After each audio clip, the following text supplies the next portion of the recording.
नमस्कार बंधुरा केमन आছেন सबाई भालो तो पापियार घर रान्ना चैनलটিতে সকলকে জানাই স্বাগত।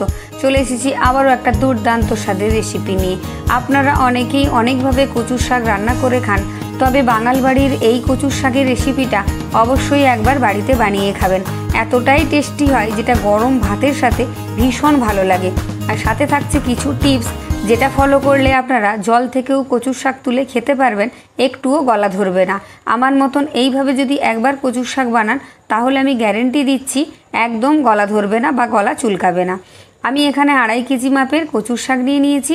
আর কচুর শাক কাটার আগে হাতে ভালো করে একটু সর্ষের তেল মাখিয়ে নিলাম, আর ছুরিটাতেও সর্ষের তেল মাখিয়ে নিলাম যাতে ছুরিটা কালো না হয়ে যায় আর হাত না চুলকোয়। পুরো ভিডিওটা অবশ্যই দেখবেন, স্কিপ করবেন না, তাহলে অনেক কিছু মিস করে যাবেন। আর আমার এই ভিডিওতে অনেক কিছু টিপস আছে যেগুলো ফলো করলে কচুর শাক কাটতে গেলে হাতও চুলকোবে না, আর কচুর শাক জল থেকে তুলে খেলেও গলা ধরবে না। তাহলে আমার এই টিপসগুলো ফলো করে অবশ্যই একবার বানিয়ে বাড়িতে খেয়ে আমাকে কমেন্ট করে যাবেন। অনেকেই কিন্তু এটাকে কচুর শাক বলতে চান না, কচুর ডাঁটা বলেন। যাই হোক, এটা কিন্তু কচুর শাক নামেই পরিচিত। আর কচুর শাক কিন্তু দু রকমের হয়, একটা সবুজ রঙের হয় আর একটা একটু লালচে মতো হয়, যেটাকে কালো কুচু বলে, যেটা আমি এখন কাটছি। এই কালো কুচু খেতেও কিন্তু ভীষণ সুন্দর, আর সাদা কচু মানে সবুজ কচুটা খেতে কিন্তু বেশি স্বাদ। কালো কচুটা অনেক সময় একটু শোলা শোলা হয়, যারা জানেন তারা বুঝবেন। আর সাদা কচুটা কিন্তু সবসময় একটু নরম হয়, মানে সবুজ রঙের কচুটা। সবুজ কচুটাকে সাদা কচু বলা হয়, আর এই যে লালচে রঙের কচুটাকে কালো কচু বলা হয়।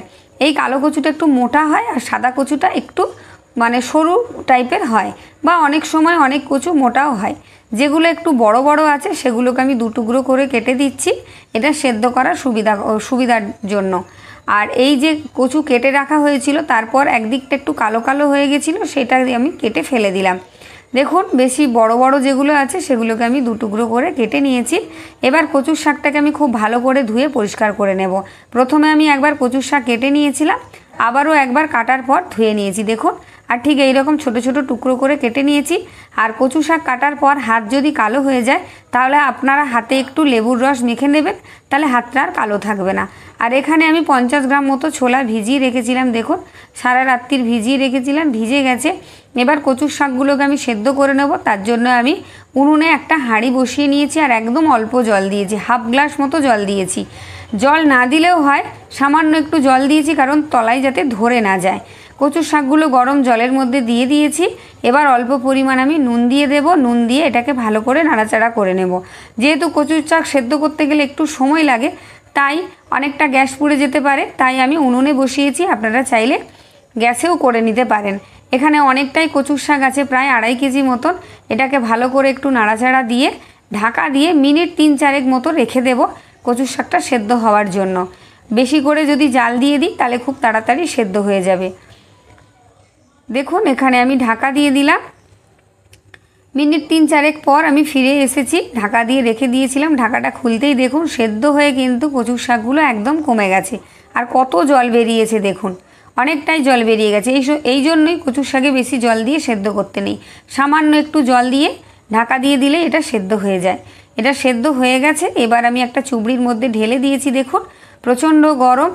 ঢেলে দিয়ে এবার আমি একটা থালা এইভাবে চাপা দিয়ে এর উপর একটা ভারী কিছু দিয়ে দিচ্ছি। একটা সিল ভাঙার টুকরো দিয়ে ভালো করে চেপে চেপে কিন্তু এর থেকে জলটা বার করে নিতে হবে। কচুর শাক আপনারা রান্না করার সময় অবশ্যই কচুর শাকের জল চেপে ফেলে দেবেন, তাহলে কিন্তু গলা ধরার চান্স একদমই থাকবে না। আর এদিকে নিয়েছি আমি প্রায় 2 টেবিল চামচ জিরে আর 2 টুকরো আদা। এটাকে আমি শিলে বেটে নেব। শিলে বাটা মশলাতেই কচুর শাকটা রান্না করব আজ। দেখুন, এই যে ভালো করে চেপে চেপে কিন্তু আমি জল বের করে নিয়েছি। আর আমি এখানে গ্যারেন্টি দিয়ে বলতে পারি যে এই রকম কচুর শাক যদি চেপে চেপে একদম জলটা ফেলে দেন তাহলে এক ফোঁটাও গলা ধরবে না কচুর শাক খাওয়ার সময়। দেখুন, এখানে একদম শুকনো করে নিয়েছি। আর এদিকে আমি কিছুটা চিংড়ি মাছ ভালো করে কেটে বেছে ধুয়ে রেখেছিলাম, তার মধ্যে অল্প পরিমাণ নুন আর হলুদ ভালো করে মাখিয়ে নিচ্ছি। আন্দাজ মতো নুনটা আপনারা দিয়ে নেবেন। কচুর শাকের সাথে কিন্তু চিংড়ি মাছটা ভীষণ ভালো জমবে। এবার একটা কড়াই বসিয়ে নিয়েছি, দিয়ে দিলাম অল্প কিছুটা সর্ষের তেল। ভালো করে কড়ার চারিদিকটায় তেলটা বুলিয়ে নিচ্ছি। এবার চিংড়ি মাছগুলোকে আমি ভেজে নেব। কচুর শাকের সাথে চিংড়ি মাছটা এতটাই জমে যেটা না খেলে বুঝতে পারবেন না। যারা খায় তারা অবশ্যই জানেন যে চিংড়ি মাছ আর কচুর শাক খেতে কতটা সুন্দর লাগে। চিংড়ি মাছটাকে আমি নাড়াচাড়া করে হালকা করে ভেজে নিচ্ছি। চিংড়ি মাছ ভাজতে কিন্তু বেশিক্ষণ সময় লাগে না। দেখুন ভালো করে ভাজা হয়ে গেছে, লাল লাল করে ভেজে নিয়েছি। এবার মাছটাকে আমি তুলে রাখছি, কড়াটা একটু পরিষ্কার করে নিচ্ছি। এবার ওই কড়ার মধ্যেই দিয়ে দিলাম বেশি করে একটু সর্ষের তেল, আর দিয়ে দিচ্ছি আমি একটা শুকনো লঙ্কা ভেঙে, দুটো তেজপাতা আর 1 টেবিল চামচ মাপের গোটা জিরে। জিরে ফোড়নেই কিন্তু কচুর শাক ভালো হয়। আপনারা অনেকেই অন্যরকম ফোড়ন দিয়ে করেন, তবে আমার ঠাকুমা শাশুড়ি বা আমার শাশুড়ি এইভাবেই রান্না করেন, আমি তাদের থেকে এই রান্নাটা শিখেছি। জিরে তেজপাতা শুকনো লঙ্কা খুব ভালো করে ভাজা হয়ে গেছে। দিয়ে দিলাম আমি দুটো মিডিয়াম সাইজের পেঁয়াজ কুচি। পেঁয়াজটা আপনারা আন্দাজ করেই দেবেন, এখানে মাপের কিছু নেই। যেহেতু আমি চিংড়ি মাছ দিচ্ছি তাই এখানে পেঁয়াজ দিলাম। পেঁয়াজটা লাল লাল করে ভেজে নিয়েছি। এবার এর মধ্যে দিয়ে দিলাম আমি প্রায় 13 থেকে 14 খানা কাঁচা লঙ্কা। এই ঝালেই কিন্তু রান্নাটা হবে, আর কচুর শাক রান্না করতে গেলে কিন্তু ঝালটা অবশ্যই বেশি প্রয়োজন। আমি পুরো ছোলাটা দিলাম না, অল্প কিছুটা দিয়ে অল্প কিছুটা রেখে দিয়েছি, কারণ শাকটা একদম কমে গেছে। এখানে বেশি যদি ছোলার পরিমাণ বেশি হয়ে যায় আর শাকের পরিমাণ কম হয়ে যায় তাহলে কিন্তু খেতে ভালো লাগবে না, কারণ শাকটা নরম আর ছোলাটা একটু শক্ত। তাই ছোলাটাও হালকা করে ভেজে নিয়েছি। এখানে জিরে আদাটা মিহি করে বেটে রেখেছিলাম আমি। ছোলাটা কিন্তু আলাদা করে আমি সেদ্ধ করিনি, কারণ এখানে মশলা কষাবো আর কচুর শাকের মধ্যে যেটুকু জল আছে তাতেই কিন্তু ছোলাটা সেদ্ধ হয়ে যাবে। মশলা কষাতে কষাতেও বেশ সময় লাগবে, তাতেও কিন্তু ছোলাটা বেশ অনেকটাই সেদ্ধ হয়ে যাবে। তাই এখানে আমি আলাদা করে সেদ্ধ করছি না, ভালো করে হালকা করে ভেজে নিয়েছি। মশলাটা একটু নাড়াচাড়া করে নিলাম। এবারে দিয়ে দিচ্ছি আমি পরিমাণ মতো নুন, 1 চা চামচ হলুদের গুঁড়ো, 1 চা চামচ দিয়ে দিচ্ছি আমি ঝাল লঙ্কার গুঁড়ো, আর দিয়ে দিচ্ছি 1 চা চামচ ধনিয়ার গুঁড়ো। যেহেতু আমি জিরে বেটেছি তাই এখানে জিরের গুঁড়ো ব্যবহার করিনি, ধনের গুঁড়ো দিয়ে ভালো করে অল্প একটু জল আগেই দিয়ে দিয়েছি। দিয়ে গ্যাসটাকে কমিয়ে খুব ভালো করে মশলাটা কষিয়ে নেব। আর এই কচুর শাক রান্না করার সময় কিন্তু আপনারা তেল ঝাল মশলাটা একটু বেশি দেবেন। কচুর শাকে কিন্তু তেল ঝাল মশলা বেশি না হলে রান্না একদমই ভালো হবে না। আর ঝালটা অবশ্যই বেশি দেবেন, তাহলে কিন্তু গলা একদম ধরবে না। এই প্রত্যেকটা টিপস যদি আপনারা ফলো করেন তাহলে গলা ধরার চান্স একদমই থাকবে না। একদম গ্যারেন্টি সহকারে কচুর শাক রান্না করে আপনারা খেতে পারেন, গলা ধরার চান্স থাকবে না। ভালো করে মশলাটাকে কিন্তু কিছুক্ষণ আমি কষিয়ে নিচ্ছি, দেখুন তেল ছেড়ে আসা পর্যন্ত।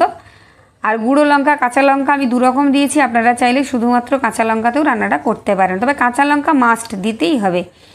মশলাটা খুব ভালো করে কষানো হয়ে গেছে। এখানে দিয়ে দিলাম আমি 1 টেবিল চামচ চিনি। চিনিটা অবশ্যই দেবেন কচুর শাকে।